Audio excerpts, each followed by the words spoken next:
બનાસકાંઠા જિલ્લા એલસીબી પોલીસે ભાભર તાલુકાના અસાણા ગામની સીમમાંથી મોટી માત્રામાં વિદેશી દારૂનો જથ્થો ઝડપી પડ્યો હોવાનું સામે આવ્યું છે. તો પોલીસે રાજસ્થાન પાસેની ટ્રકમાંથી 24.1 લાખની કિંમતનો વિદેશી દારૂ અને બિયરનો જથ્થો જપ્ત કર્યો છે. તો પોલીસે ટ્રકમાંથી કુલ 264 પેટી અને 48 છૂટક બોટલ મળી કુલ 3744 બોટલ ટીન જપ્ત કર્યા છે. તો ટ્રક સહિત કુલ 42.11 લાખનો મુદ્દામાલ જપ્ત કરવામાં આવ્યો છે. આ કાર્યવાહી દરમિયાન પોલીસે રાજસ્થાનના બાડમેર જિલ્લાના વક્તારામ જગામાલરામ જાટને પકડી પાડ્યો છે. તો જિલ્લા પોલીસ વડા અક્ષય રાજના માર્ગદર્શન હેઠળ એલસીબીના પોલીસ ઇન્સ્પેક્ટર એવી દેસાઈની ટીમ પેટ્રોલિંગ દરમિયાન બાતમીના આધારે આ કાર્યવાહી કરી હતી. તો પોલીસે દારૂ ભરાવનાર અને મંગાવનાર અન્ય આરોપીઓ વિરુદ્ધ ભાભર પોલીસ સ્ટેશનમાં કાયદેસરની કાર્યવાહી શરૂ કરી છે.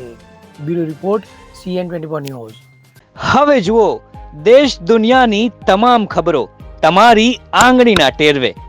ઉઠાવો મોબાઈલ અને ગૂગલ પ્લે સ્ટોર પરથી ડાઉનલોડ કરો અમારી CN24 ન્યૂઝ મોબાઈલ એપ.